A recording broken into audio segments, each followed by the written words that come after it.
ये कि mob lynching हुई ये झूठ है, ये झूठ है। क्या है? कोई प्रूफ तो कर दे हमको कि मॉब लिंचिंग हुई है। मैं राजनीति छोड़ दूंगा। मिलत टाइम्स में आपका स्वागत है। मैं हूं आपके साथ मुनव्वर आलम। ये है मौलाना गुलाम रसूल बलियावी, जो अभी जेडीयू से एमएलसी हैं और जेडीयू से इससे पहले राज्यसभा के मेंबर भी रह चुके हैं। बिहार का एक बड़ा इदारा शरीयत के सदर भी हैं। आप सोच रहे होंगे कि इनका तारुफ हम क्यों करा रहे हैं। आइए हम आपको बताते हैं। इनका तारुफ कराने का मकसद ये है कि ये वही शख्स है जिसने 20 अक्टूबर को सीतामढ़ी में होने वाली मॉब लिंचिंग, दहशतगर्दी और गुंडागर्दी को गलत करार दिया है। नौकरशाही एक यूट्यूब चैनल है, उस पर इंटरव्यू देते हुए इन्होंने कहा कि सोशल मीडिया पर जो बातें ज़ैनुल अंसारी को लेकर के फैलाई गई हैं, यानी मॉब लिंचिंग की बातें जो फैलाई गई हैं, ये गलत है। उन्होंने ये भी कहा कि ज़ैनुल अंसारी की मौत मॉब लिंचिंग की वजह से नहीं हुई, और साथ ही साथ उन्होंने ये भी माना कि सोशल मीडिया साथ ही साथ न्यूज़पेपर्स पर जो बातें और जो खबरें शाये की गई हैं वो खबरें गलत हैं, यानी ज़ैनुल अंसारी की मौत मॉब लिंचिंग की वजह से नहीं हुई। ठीक इसी तरह से इससे पहले भी एमएलसी खालिद अनवर ने भी इस मिल्लत टाइम्स से बात करते हुए उन्होंने कहा था कि ज़ैनुल अंसारी की मौत मॉब लिंचिंग से नहीं हुई थी, बल्कि एक्सीडेंटली उनकी मौत हुई थी। उन्होंने ये भी कहा था कि जो तस्वीर सोशल मीडिया पर ज़ैनुल अंसारी की वायरल हो रही है वो तस्वीर ज़ैनुल अंसारी की नहीं है, बल्कि वो कहीं और की है। आइए इससे आगे बात करने से पहले हम आपको एक वीडियो दिखाते हैं। और ये कि मॉब लिंचिंग हुई ये झूठ है, ये झूठ है। क्या है? कोई प्रूफ तो कर दे हमको कि मॉब लिंचिंग हुई है। मैं राजनीति छोड़ दूंगा। नहीं तो फिर आप मॉब लिंचिंग की कोई बात साबित कर दे, मैं राजनीति छोड़ दूंगा। कम से कम 1000 से 12 नहीं मैं एफआईआर की कॉपी मेरे पास है। मैं उसको देख चुका हूँ।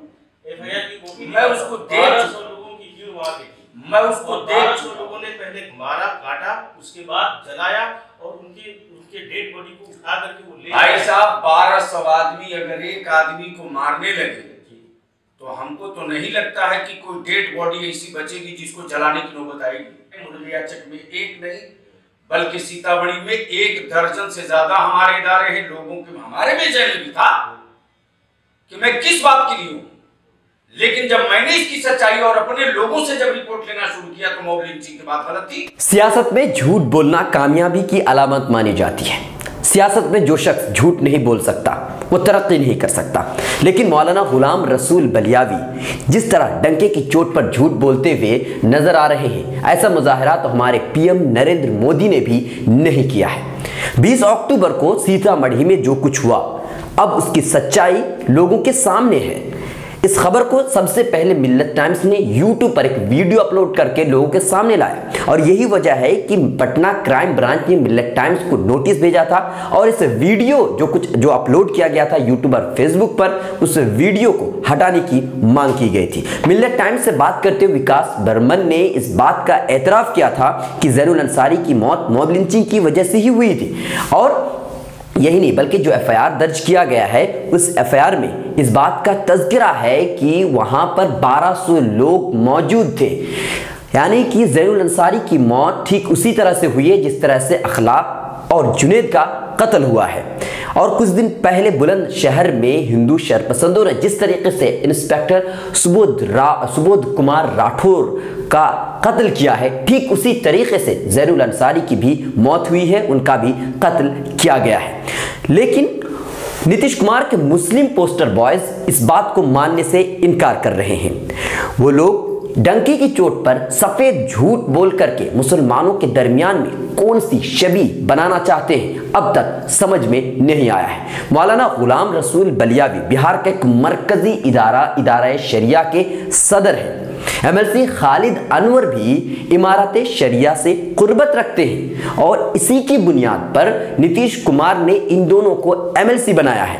लेकिन ये लोग अपने ज़मीर को इस कदर बेच दिए हैं, अपनी ज़मीर का इस तरह से सौदा कर चुके हैं कि नीतीश कुमार को खुश करने के चक्कर में ये लोग मुसलमानों की आवाज़ों को उठाने से डरते हैं। और आवाज़ उठाने से डरना ही नहीं बल्कि आवाज़ जो उठाते हैं उन्हें भी गिरफ्तार करवा देते हैं। आपको क्या लगता है, क्या सही है? आप हमें कमेंट करके ज़रूर बताएं। अगर आप हमें YouTube चैनल पर देख रहे हैं तो सब्सक्राइब करें, और अगर Facebook पर देख रहे हैं तो हमारा पेज लाइक करना ना भूलें। बहुत जल्द आ रहा है मिलेट टाइम्स का हिंदी एडिशन। हर खबर से रूबरू कराने वेबसाइट के साथ YouTube चैनल की भी हो रही है शुरुआत। हम आपको दिखाएंगे देश का हर वो सच जिसको छुपाता आया है मेन स्ट्रीम मीडिया। हमसे जुड़े रहिए, हमारे फेसबुक पेज को लाइक करिए, इंस्टाग्राम ट्विटर पर फॉलो करिए और हमारे YouTube चैनल को सब्सक्राइब करिए।